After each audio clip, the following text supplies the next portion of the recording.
Welcome, everyone. Thank you so much for coming out after a busy day of work and on Valentine's Day, no less.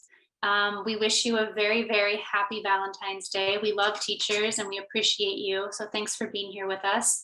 I also want to say happy Black History Month. This is a really important time of year to celebrate and amplify the essential contributions of Black people in the story of America, which we hope to do over the course of the next 2 weeks with this program. My name is Laura Schilling, and I am the content specialist for teacher programs at LACMA. I am a fair-skinned white woman with curly blonde hair, and I'm wearing a black sweater tonight. If you are interested in accessing live captions, you can find them at the lower right hand of your screen. And many thanks to our live captioner for being here with us. We can go to the next slide.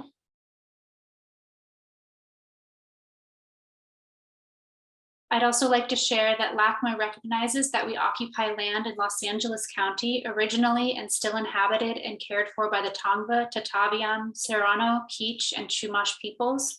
We honor and pay respect to their elders and descendants, past, present, and emerging, as they continue their stewardship of the lands and waters in Los Angeles County. And I've included a little link there to nativeland.ca. This is a really wonderful resource if you're looking to find out who the traditional land caretakers are near you or throughout the entire world. So definitely check out Native Land. We'll go to the next slide now. Just briefly, I want to go over the program agenda for the next 2 weeks. We have a lot planned. After tonight's lecture with our wonderful curators, we will have a special presentation on Thursday with OSU professor Dr. Hassan Jeffries, who will be talking about some of the obstacles and opportunities of teaching slavery and freedom in today's classroom. On Tuesday, February 21st, we have a hands-on workshop with LACMA teaching artist Carmina Cortez on storytelling and quilt making. And on Thursday, February 23rd, we're going to close out the program with another special presentation with Dr. Dawn Norfleet, who is an ethnomusicologist and musician, and she's going to be talking about music in the African diaspora and its connections to resilience and revolution. So we have a lot planned. We hope you'll join us. There is a link in the chat to sign up for the rest of the program. I will go ahead and drop it in again now in case you missed it.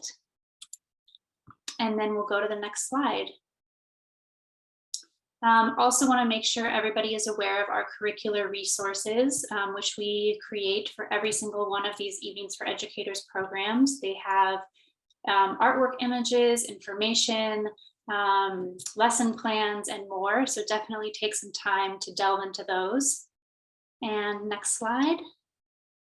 Now I'm going to go ahead and introduce our speakers this evening. First, we have Jose Luis Blondet, who is the curator of special initiatives at LACMA, where he has organized several exhibitions and commissioned performance projects since 2010. He is currently working on Magdalena Suarez Frimkes, The Finest Disregard, the first solo museum exhibition of the artist. We also have with us tonight Rita Gonzalez, who is the Terry and Michael Smook curator and department head of contemporary art at LACMA, where she has curated a wide range of exhibitions since 2008. She was on the curatorial advisory team for Prospect 3 New Orleans and part of the curatorial teams for the first current LA Biennial in 2016 and the Gwangju Biennale in 2018. Gonzalez was a 2018 Center for Curatorial Leadership Fellow. And we are joined by Caitlin Spencer, who is a curatorial assistant for LACMA's Contemporary Art Department, where she has assisted in several curatorial projects, including the touring iteration of Black American Portraits, Afro-Atlantic Histories, the 2022 Contemporary at LACMA presentation, and ongoing acquisitions. Please join me in welcoming our speakers for this evening. Thank you, Laura. Thank you for that very nice introduction for Caitlin, Jose Luis, and myself. And I will be kicking it off. We're going to be sharing the responsibilities over the presentation. So you will see that we will be jumping from person to person as we give you an overview of this exhibition, if you haven't already seen it. I do hope that if you haven't seen it, that you will come to see it after this.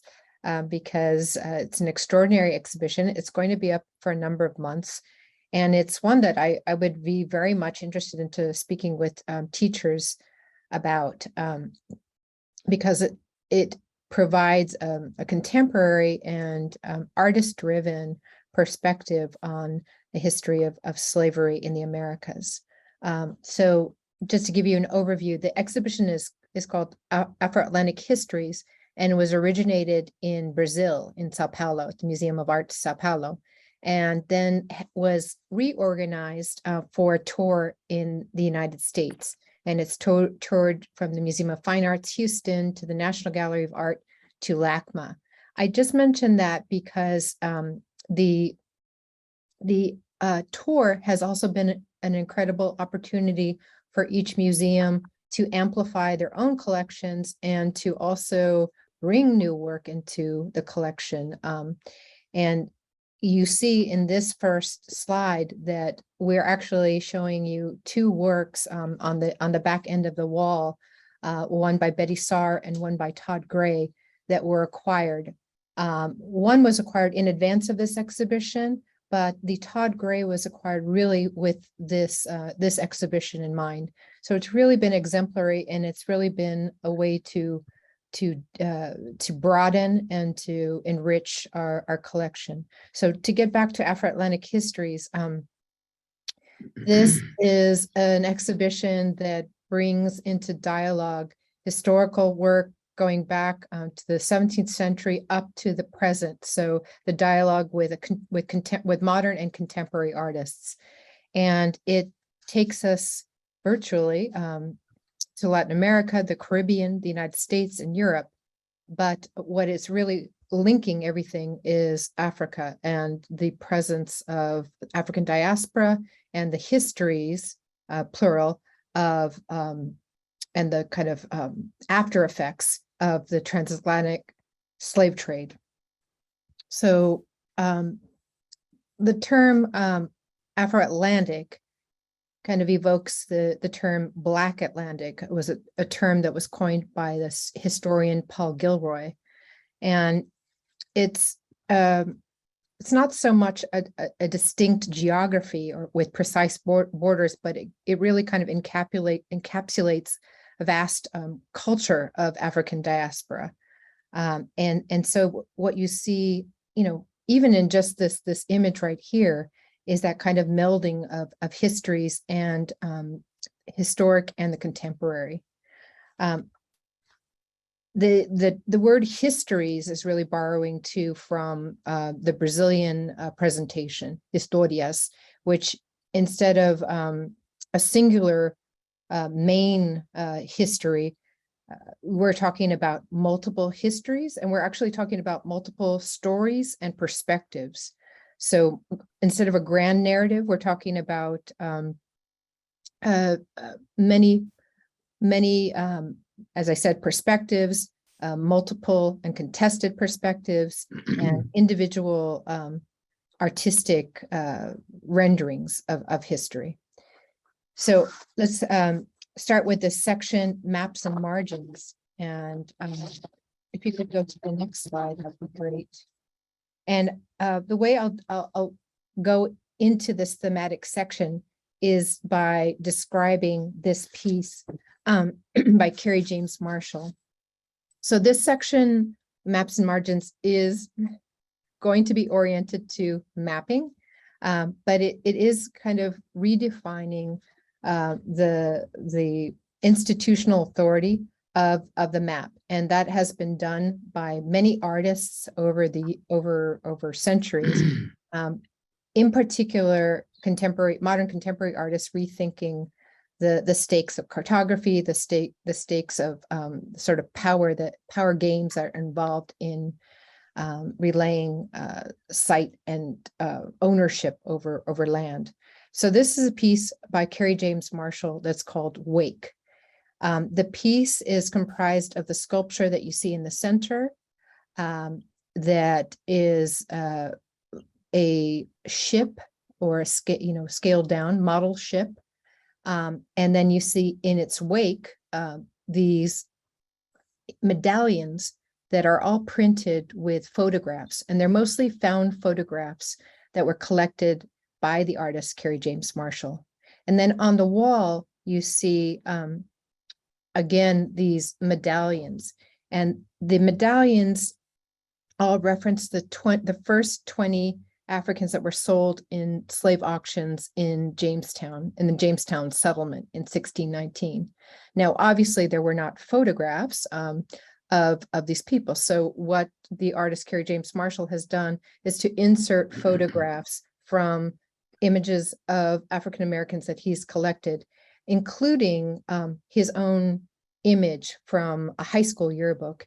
And he places the image of himself on a medallion that is referencing the first African American born in the United States in Jamestown. So this is a very different way of rendering history. It's a very different way of thinking through the history of enslavement. And it's a very personal way for Carrie James Marshall of reorienting that history, especially in relationship to his own artistic craft and his own biography. I'll go on to the next slide. Jose Luis. Welcome, everybody. I'm Jose Luis Blondet. In this first section, as Rita was saying, we are talking about maps and margins defined by the Black Atlantic, but that huge body of water connecting Africa and the Americas, and in a way how that volume of water became the heart of the African diaspora, because when they brought enslaved people in cargo ships, they also brought a cosmological vision. They also brought many cultural manifestations. They brought more humanity to the Americas. So one of the icons that you will see throughout this section is the ship, the cargo ship, the boat. Rita was showing us a work by Carrie James Marshall, the ocean, history. This is a very different dimension of that space. This is a kind of a domestic environment. You see an ironing board, you see an iron, and you see a white sheet in the back. So it's clearly referring to to Black labor, specifically female labor associated to domestic chores. This is a work by one of the most important living artists in the US, and we are lucky that she lives here in California, Betty Saar. She was born in 1926, and this is a work that she made in 1988. It's called I Will Bend, But I Will Not Break. And next slide, please. And you see here how she's playing with the ironing board and the image of the cargo ship that brought enslaved people from Africa to the Americas.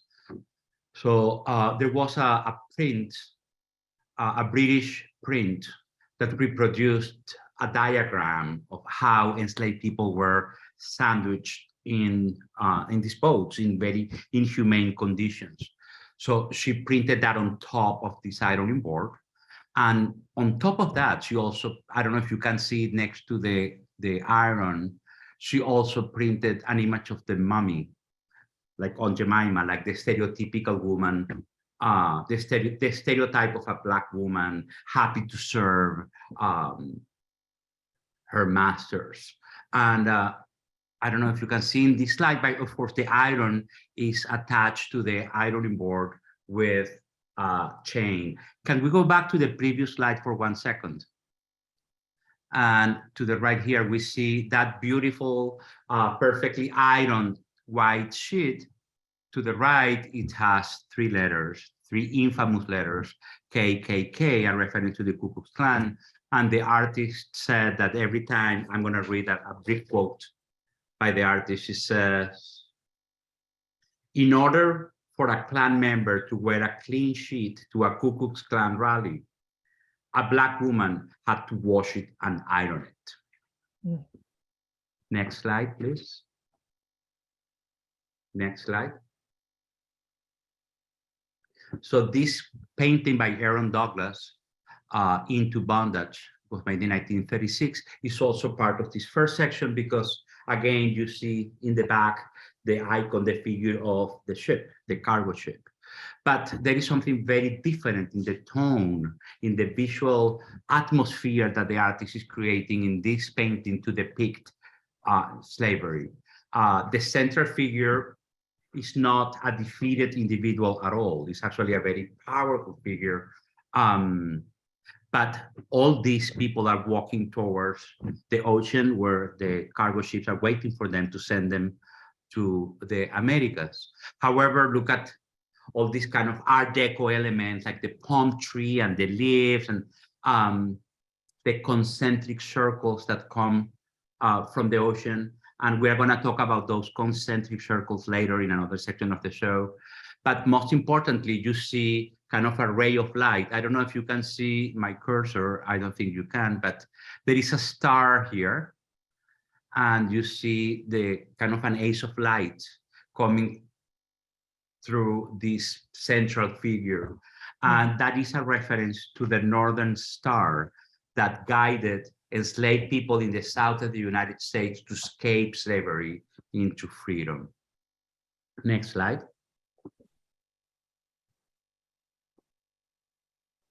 Okay, hi everyone. I'm Caitlin Switzer. It's so nice to have you all here.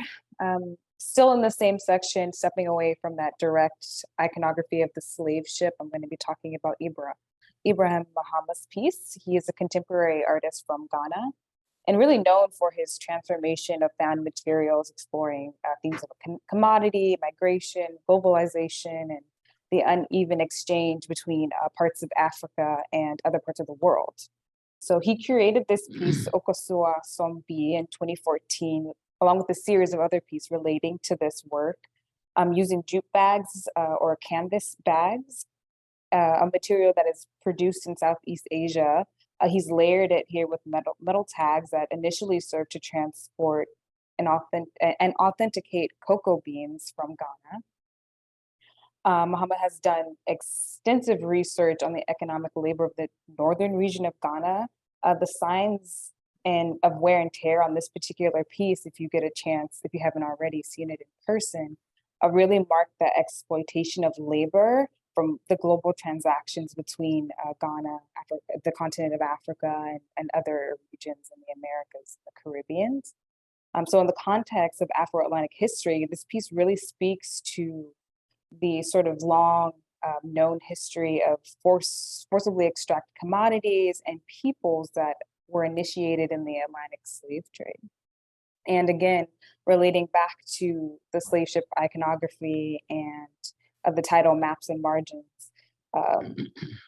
relating to that tragic voyage and the continuous exploitation from Africa for materials and peoples.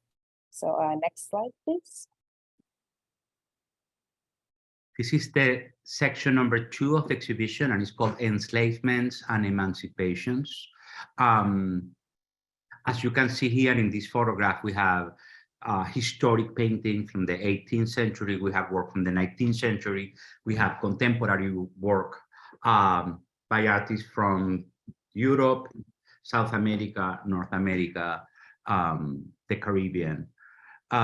This section is perhaps the most gruesome gallery in the entire exhibition because it focuses on the brutality of the methods that masters used to enslave people. And the title of this section, Enslavements and Emancipations, points at the idea that emancipation is not something that was granted by the generosity of a king in England, or no. Emancipation was a constant struggle. It was a fight. It was a rebellion that cost many lives and caused many, many, many historical traumas and produced deep wounds into the history of the Western Hemisphere. Next slide, please. Something I would like to point out in this exhibition, and I already started doing that by referring to those concentric circles in the Aaron Douglas painting. I would like you to I don't know, to encourage your students to make connections between two work or among a series of works. So what we have here is a very famous photograph, the scourge back, that depicts the back of an enslaved person after being whipped. This is the sort, this image circulated widely, not only in the United States, in the Caribbean, Europe, in the Americas, and it was used as a very persuasive propaganda pro the abolition of slavery.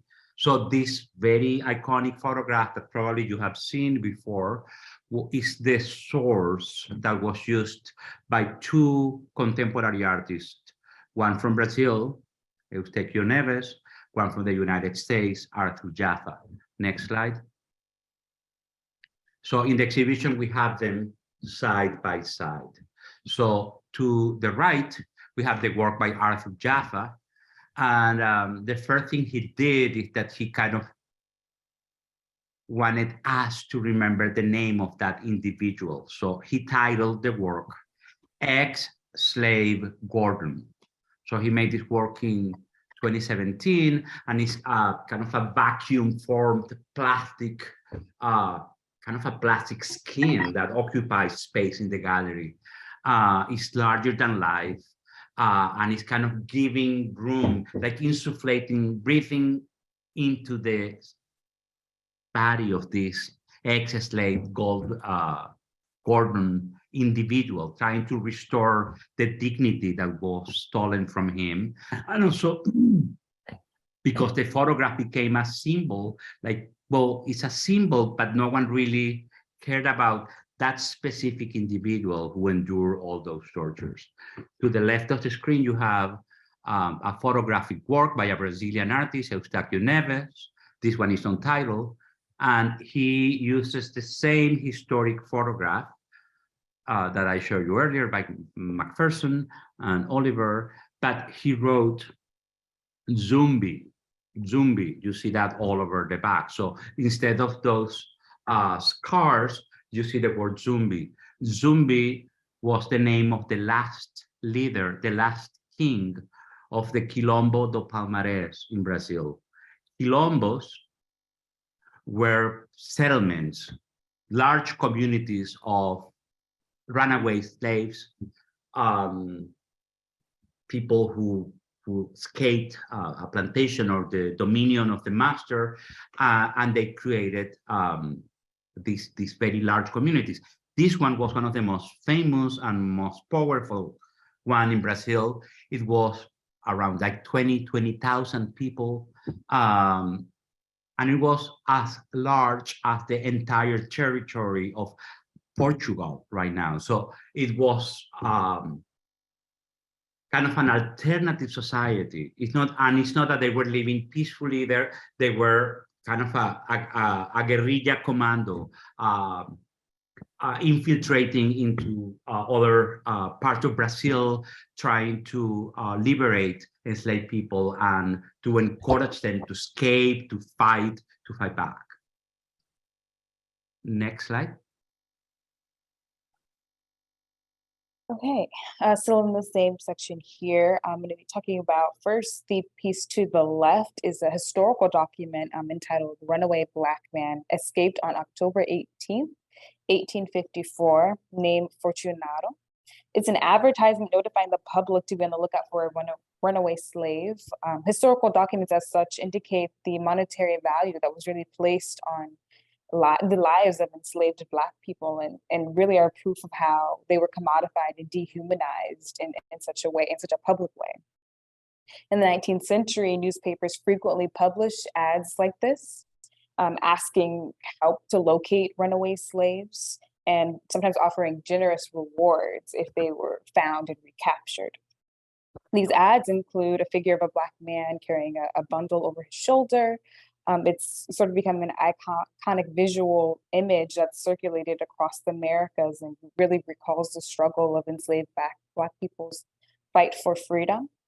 And to the right, we have sort of a contemporary take on this iconography of the runaway slave from Glenn Ligon, American born artist, born in 1960. He recreates this iconography in sort of also a playful way. Again, if you really haven't seen the exhibition, I suggest you take time and read some of the descriptions I will explain to you.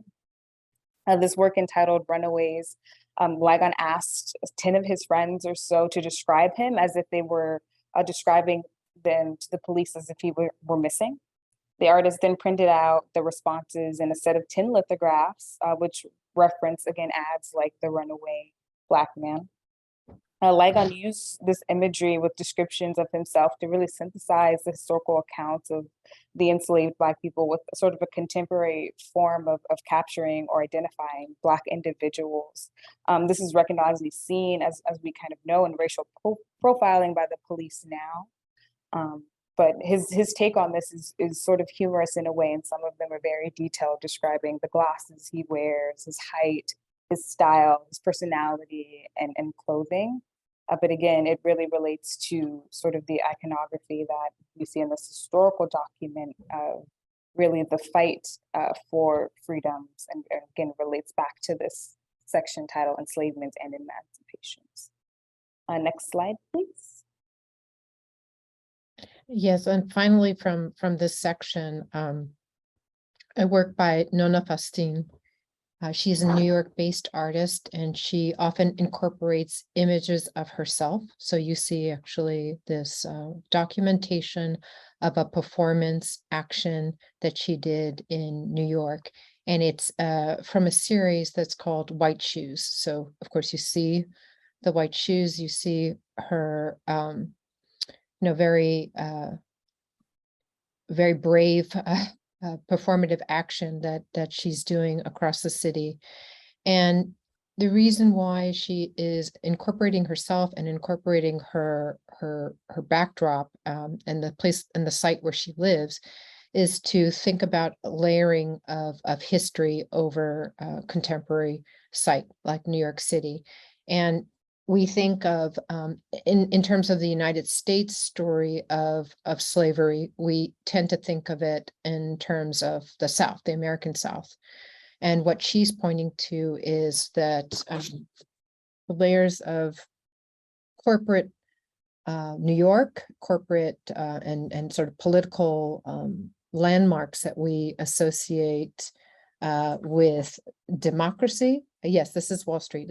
That's thank you.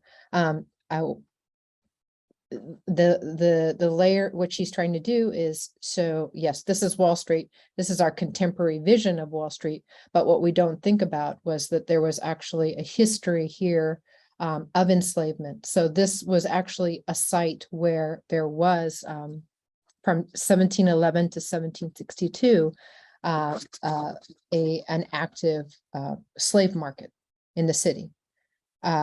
Of course, we don't now, often associate the auction block, as I said, with other regional histories, but in truth, that this actually has a shared legacy with this city and Washington, D.C. and many others. So she went to several sites in New York City where bodies were trafficked, and she did these impromptu performances and had herself photographed. She consistently wears the white shoes that kind of bring you into kind of a jarring, collision of the contemporary and the historic, and also, reclaims the sites in a way, and really by incorporating her own body, and really kind of putting herself on the line, is drawing this, ongoing brutality that is and oftentimes is erased. Next slide. Okay, the next section is entitled Everyday Lives, and really sort of encapsulates the multifaceted everyday from multiple perspectives and artists from the African diaspora. It features works in this portion that are from the Caribbean, the Americas, Africa, Haiti. And it has one of the oldest works in the section too, from the 17th century, and also relates to the present day and really gives a more humanistic view of African lives and people of the African diaspora. Next slide, please. Okay, before I played this video here, this is a video made by two YouTubers and a journalist, Edo Carvo Jr. and Spartacus Santiago. They are all Brazilian people. And this video initially came out in 2018 when this exhibition first was presented in Sao Paulo in Brazil. And it was widely popularized. It's a video instructing Afro-Brazilians how to interact with the police. At this time, in 2018, the army was deployed to police the state of Rio de Janeiro. And throughout the video, you'll see that each of them go back and forth and describe how to have identification on hand, to make sure your cell phone is charged so you can call or record anything if you are stopped by the police, and so on, and how to really interact with the heavy policing and violent brutality that we have all seen, especially in 2020 and here in the United States, but really all over the African diaspora and multiple Black communities. So you can play the video for a few seconds here. Esse vídeo fala sobre abordagens de agentes de segurança no nosso país que abusam do poder.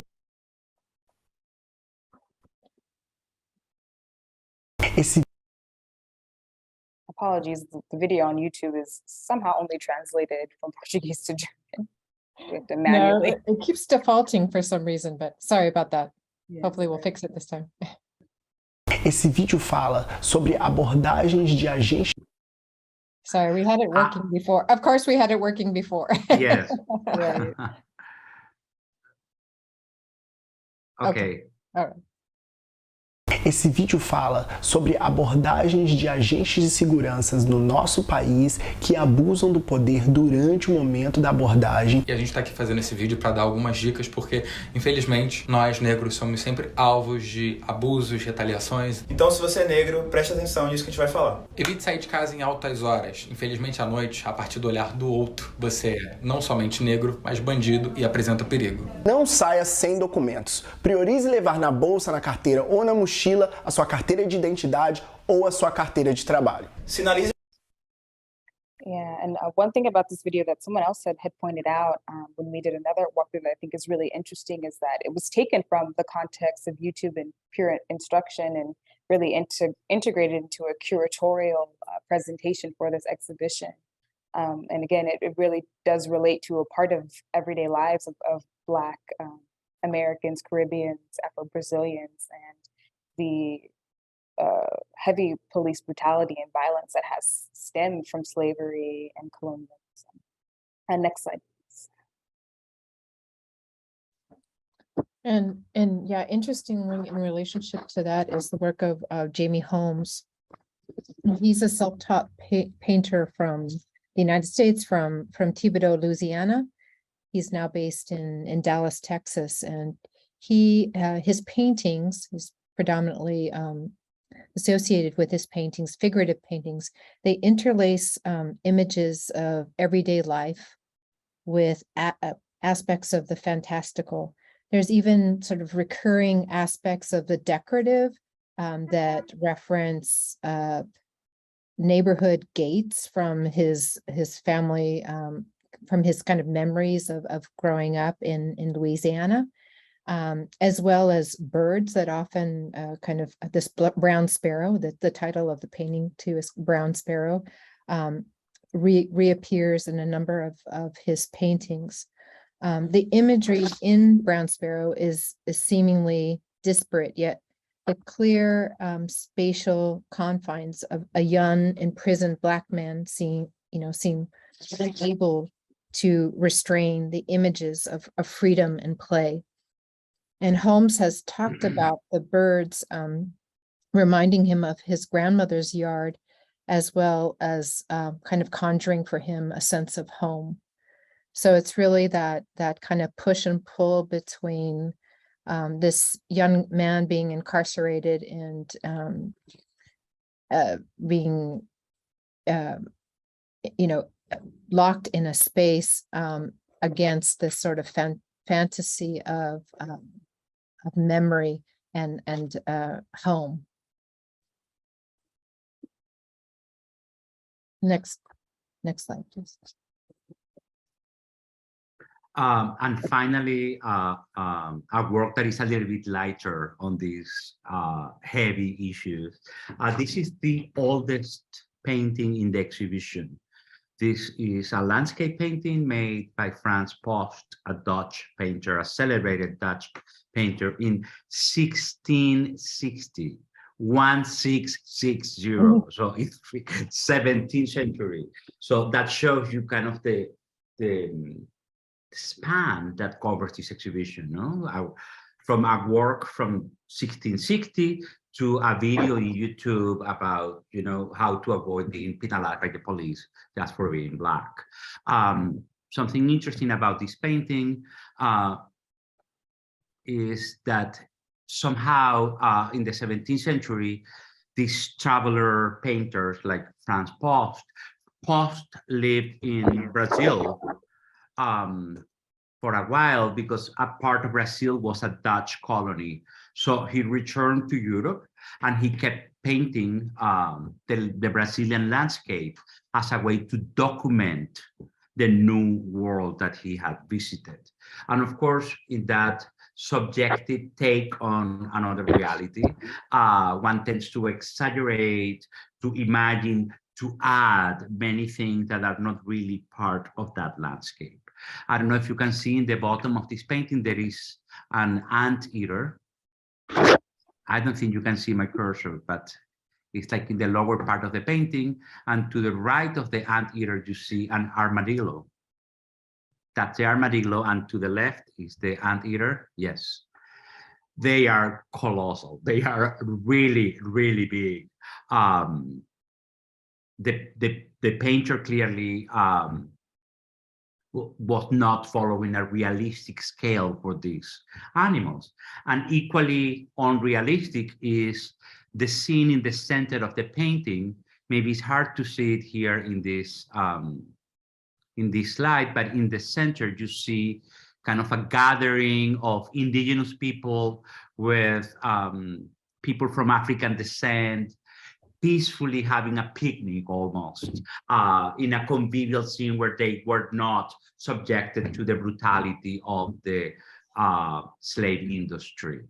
So it is very interesting that this section that is about everyday lives includes these kind of romantic visions of what everyday lives can be. Next.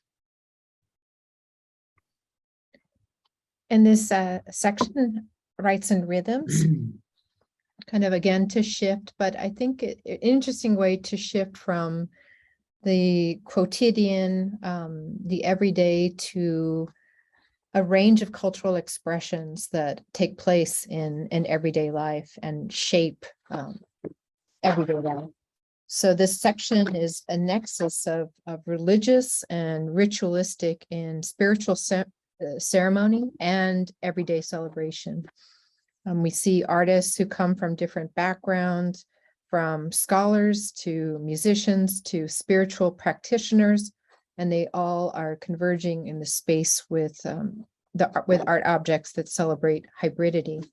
And again, I want to just emphasize it's very, what's really compelling about this exhibition is it brings together objects and artistic practices that have up to this point been, kept in different areas, whether sort of historical collections, documentary photography, ethnomusicology collections, things that have just really been really segregated from each other are really now brought into conversation and dialogue and allowed to, tell these histories in a very different and very vivid way. I think you see that too with the painting you see on the right, which also signals the importance of figures like David Driscoll, the painter here you see. The painting is current form, Yoruba circle. I mentioned David Driscoll because he's an important figure, like a number of other figures that are represented in the exhibition, who, as an African-American scholar and curator and artist, was very much responsible for centering the artistic production, cultural production of African Americans in art history and in museology in the United States, but also served as an important link to African culture. And he started traveling to to Africa in 1969. And this painting is from that year, 1969. So it really kind of gives you the origins of how his scholarship, his actual connections to cultural practitioners in the African continent became translated into his own pictorial, really kind of blending of contemporary artistic modalities with the history that he was bringing into practice, really, because as an art historian. On to the next slide. This is a video by a Brazilian artist called Paulo Nazareth. Paulo Nazareth has 2 other works in the exhibition in 2 other sections. And I want to encourage you to watch this video in YouTube, The Tree of Forgetting. And I'm going to briefly describe what's going on, and I would like us to watch the video. Maybe you can play the video now. The video was shot in Rita, in Benin. Benin has one of the most active ports during the history of slavery.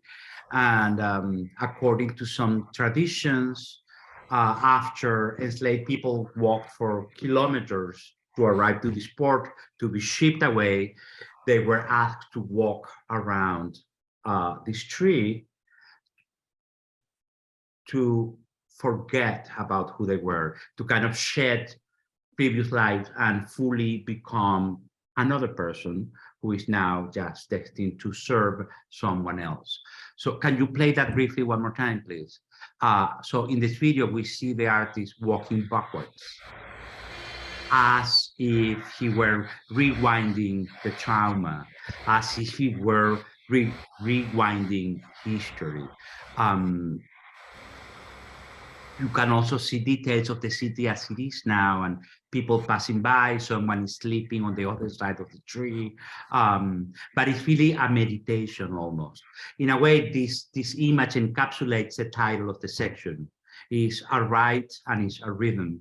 And it reminds me of those concentric circles that I was talking about when we discussed the Aaron Douglas painting Into Bondage. Next.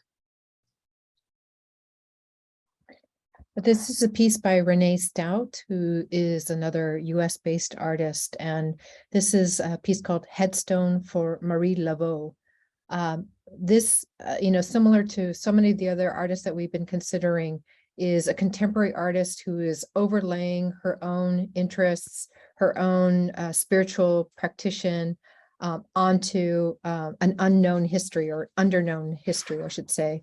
And she is reinterpreting the tombstone for Marie Laveau. She was a Creole woman who was active in the 19th century in New Orleans, and was a well-known practitioner of Louisiana voodoo.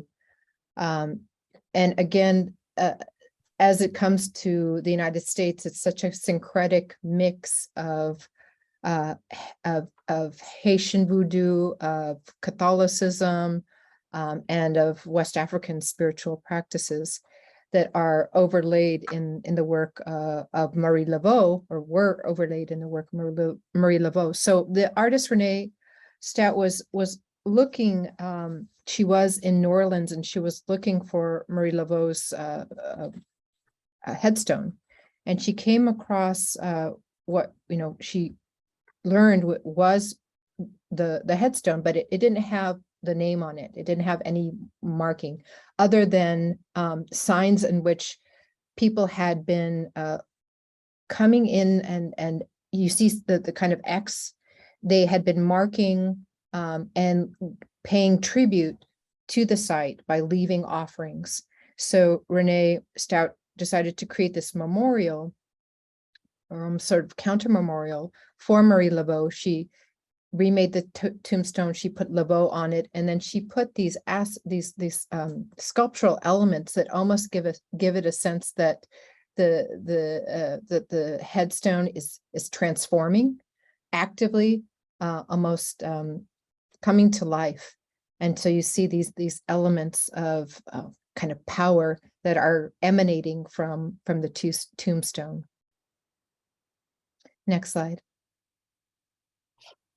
Okay, so these three sculptures here are by another Brazilian artist, Mestre Didi, who passed away in 2013, unfortunately. A little fact about Mestre Didi: his mother was a high priestess of the Candomblé religion, an African diasporic religion that was created in the 19th century in Brazil. And he later himself became a priestess as well in this religion, and was very informed by his ritualistic practices in his art practice, his writing, and work as a curator. So these three sculptures, all the way to the left, titled Sasara Ati Aso Ayo. The middle is River Serpent Palm, or the translation is River Serpent Palm, and the sculpture all the way to the right is Small Spear Scepter. Seem like they are formal objects for a religion or ritualistic practice, but they aren't. They're really beautiful representations of the Candomblé religion, imagined from Didi's mind and imagination.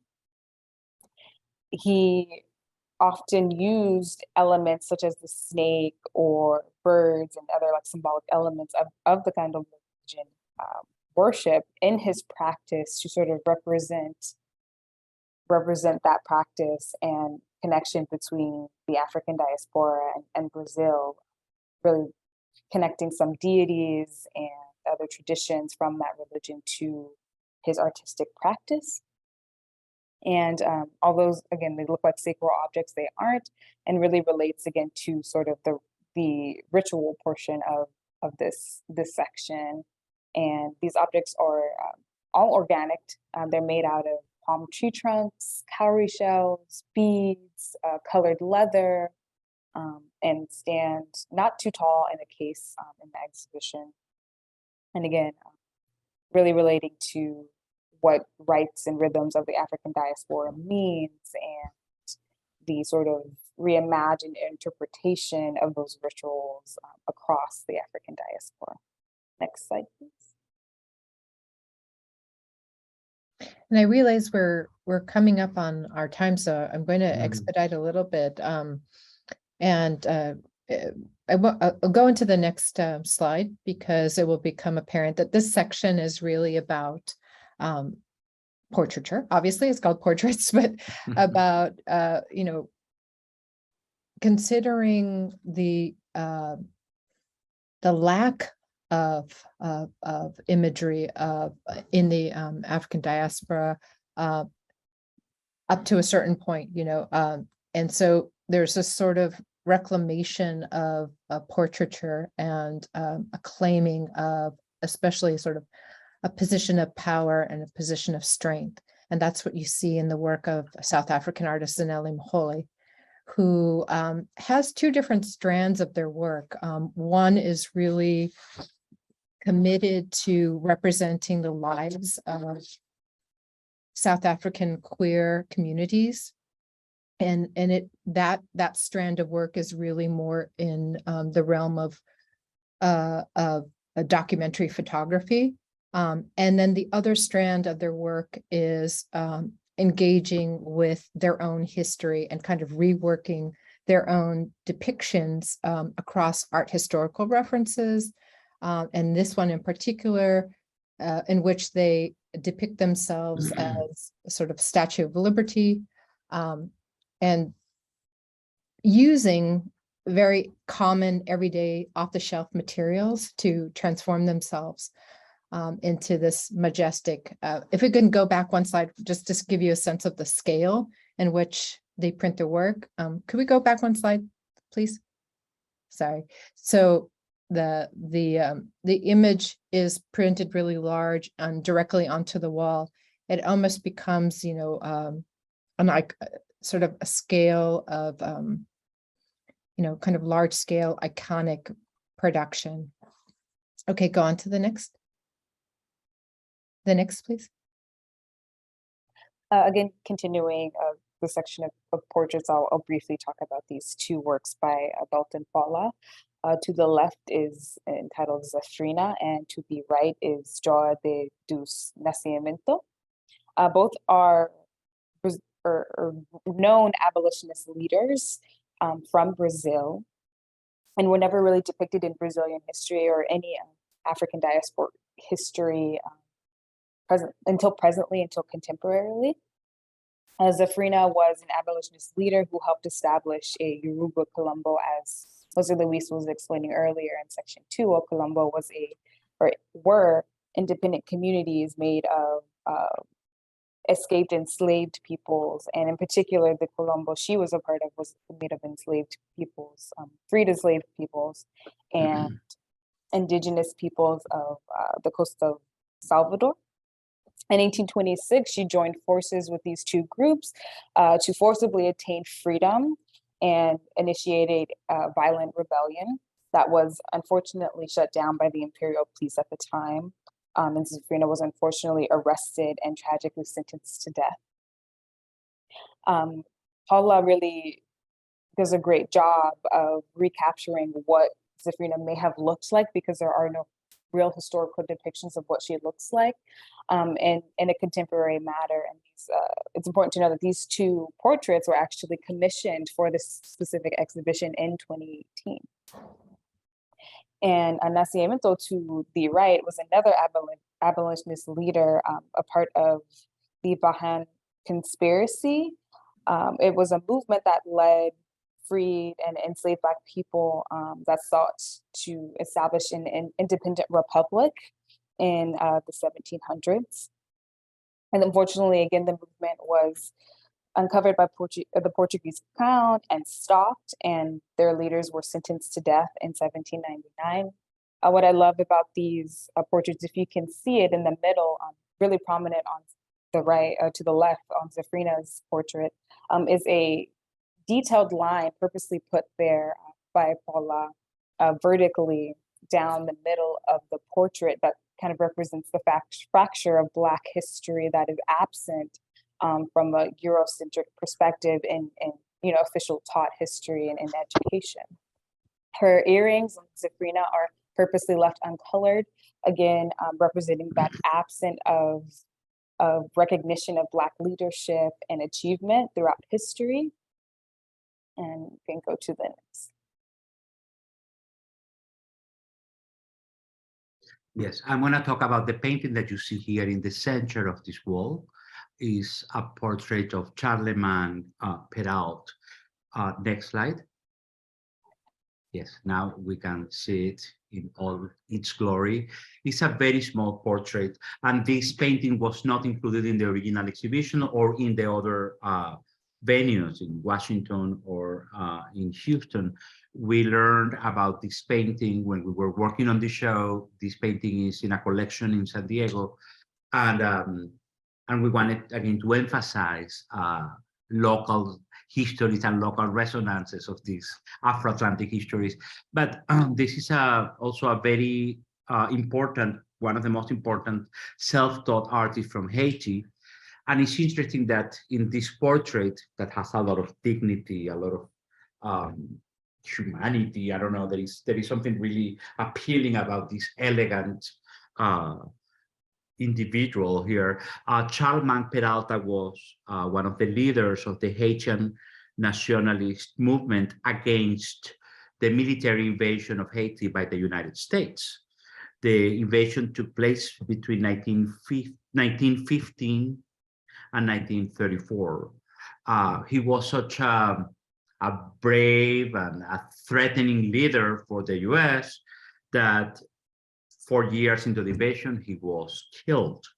Not only he was killed, his corpse was put on display in a public plaza, and a photograph was taken and distributed for people to be terrorized and to remain inactive in front of the occupation of Haiti.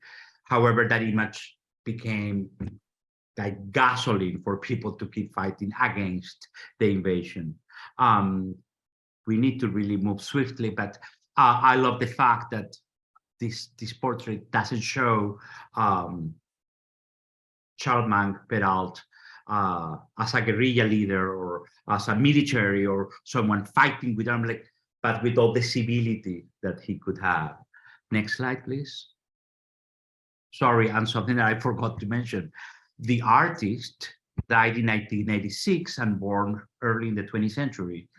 So he witnessed or he was alive when all of this happened. So I think that's also very important. In the center of the second gallery of portraits, we have this sculpture by Flavio Cerqueira, a contemporary Brazilian artist. One of the most impactful titles in these galleries for me is the title for this work is Amnesia. And if we're talking about history, you know, the word amnesia is very pertinent too. And in this case, this bronze sculpture depicts a little boy, a black boy, kind of dumping a container with white paint all over him. And this is a reference to kind of a national project assumed by Brazil in the 19th century, where they encouraged European immigration to Brazil, kind of to compensate for all the Black people living in Brazil as a result of the history of slavery. So this whitening process is reflected in this sculpture by Cerqueira. Next. Okay, this last section that I'll try to briefly explain, entitled Resistance and Activism, is, as it says, really tracks the presence of Black resistance and activism throughout the Americas and African diaspora. And we'll see many examples of that through posters and contemporary artworks and sculpture. Next section. Or next slide, please. So this work by Maya Staval is entitled 1526. It is probably one of our works and was only shown in this iteration of the exhibition here at LACMA because it is a part of our permanent collection. It is a soft glow neon work. Maya Staval is not only a contemporary artist, but anthropologist and professor. In 2018, she started a series of these neon works, specifically analyzing archival history and data, specifically numbers related to years of specific events in American history. All of her signs, and this particular sign is accompanied by a postcard explaining the important event she is highlighting from her research through archives and the history. And I'll just briefly read what the postcard says. It says, from the start, African-American survivors worked to end human trafficking, genocide, otherwise known as United States slavery. An example of this work is organized resistance and rebellion. In 1526, South Carolina, among the first known US slavery locations, a successful rebellion is strategized and survives established local homesteads. What I really love about this piece of information on the postcard, it really shows a more active and contemporary review of what happened in 1526 in South Carolina. And again, there are several other works as such from 2018, I think, until presently, highlighting events specifically in America and the US by year. And you can go to the next slide. Yeah, I think to continue in that spirit too is that you have artists using, like Maya Stovall, like Glenn Ligon, using conceptual strategies to bring up to the present moment and dialogue with historical record. Now, this is a piece by Glenn Ligon where he's dialoguing with this photograph, very well-known photograph by Ernest Withers of the sanitation strike in Memphis, Tennessee in 1968, and the declaration, "I am a man," which was an invocation in a way of the Ralph Ellison novelist, "I am an invisible man," from his prologue to the Invisible Man. And Glenn Ligon has often used he's used this "I am a man" in a number of different works. He is also playing with the history of minimalist painting. He's playing with conceptual art. And he's overlaying these artistic modalities with this historical photograph, and in a way, kind of using things that have been desaturated, like potentially conceptual art or minimalism, haven't been desaturated of meaning, and reinvesting that meaning, reinvesting the historical layer and potentiality. And I think the same would be said of the next slide, which is, if you could go to the next slide, by Alma Thomas, "The March on Washington." And Alma Thomas is an artist who was really more known for her abstract, African-American painter, known more for her abstract painting. So this was somewhat of a deviation for her, but also kind of relocating, reinvesting some of the aspects of her own pictorial language in terms of interests in color, interest in repetition, interest in abstract forms and repetition, but overlaying them on this action, on this protest that she had actually been involved with, the March on Washington, as I said. So it's really, both Ligon and Thomas and others in this section that are reinvesting the conceptual, the symbolic, in this way, with aspects of political history, and kind of really turning them on their heads. And then finally, I think we have one more slide. We have three more. Oh, two. Okay. Yeah, so I'm going to be addressing two works at the same time. And more than describing the work, I'm going to present to you how these two artists, one is Victoria Santa Cruz, a Peruvian artist, and with a formation in theater, experimental theater in Europe, and very invested in recuperating traditional music by Afro-Peruvian communities in the Pacific coast of Peru. So how Victoria Santa Cruz was using an insult, a slur, something that was thrown at her as a Black woman, and turned that into a positive thing. So in this case, this is a video that we won't watch today, but it's available in YouTube. If you put Victoria Santa Cruz, it will come up. It's like 3 minutes. And it's basically kind of a call and response situation where she starts telling the story that when she was a little girl, they called her negra, and she started singing, and she worried about that, and she examined herself, and it only takes like 2 minutes for her to fully embrace her negritude, and like accept with celebration, with joy, with energy, with power, that word that was threw at her as an insult. And something very similar, a similar strategy, next slide please, is what Faith Ringgold did in this work that is called "Who is Afraid of Aunt Jemima. As you know, Aunt Jemima depicts a stereotype, a caricature of a woman, the image of the mummy.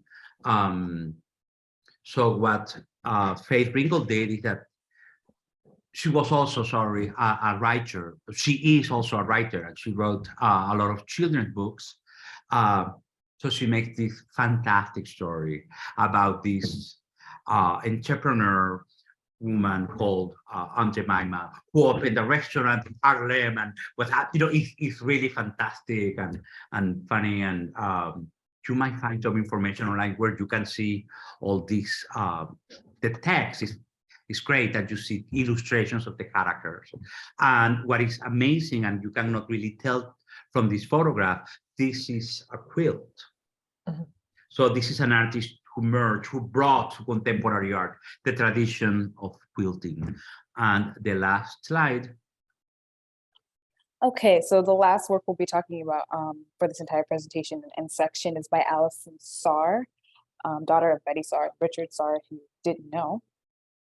The work is entitled Fanning the Fire 2. The original work was entitled Fanning the Fire, and it was made in a partnership between Allison Sarr and the Socrates Sculptural Park in New York City. It was a partnership to imbue a community project to involve the residents of New York City and New York. So the initial sculpture was an inclusive piece against the apartheid. Visitors of the park were invited to contribute to the piece by adding various metal objects and nails they would bring or find at the park, and meant to be an offering against the apartheid back in 1988. The collaboration between the public, Socrates Sculpture Park, and Sarr is just a wonderful example of community activation through collage and visual representation. Again, like your word, active and activism, building ways to visually represent resistance and the sort of long history of multiple Black leaders of the African diaspora fanning the fire. That would be the fire against racial injustice and slavery, and really the gradual work towards freedom and emancipation. And it's a wonderful work. It's monumentous when you go into the exhibition, and one of the first things you see down the corridor of the gallery. As you can see, the image on the left is sort of a GIF that gives you a 360 view of the entire piece. And again, this one is Fanning the Fire 2, and was recreated in 1989 after the first sculpture was created in New York City in 1980. Can end the presentation here, and I know it's a bit over time, but we'll open the floor for questions. If you want to put it in the chat or want to just directly address any of us, please feel free to. Hi, Catalina. I sent you a text. Did you get it? I did. Okay. I did. I responded, but I'm so glad that you asked that question. Sally is your name? Sorry. It's pronounced Saleh. Saleh asked a great question regarding the portrait of João de Nascimento. And she was asking about the discoloration on his nose, and Dalton Paula purposely left that portion of the portrait discolored to again have a symbolic representation of the misinterpretation of the lack of Black leadership in Afro-Brazilian history. So again, coyly playing with the formal portraiture that really elevates those two leaders. But again, making sure the viewers are paying attention to this lack of Black history. Okay, thank you. No problem. If any questions do emerge, after tonight, you're welcome to email Laura or email your contacts in education, and we'd be more than happy to respond. And please visit the exhibition that is up until September. Yes. Thank you so much. Thank you all. Thank you all. Thank you.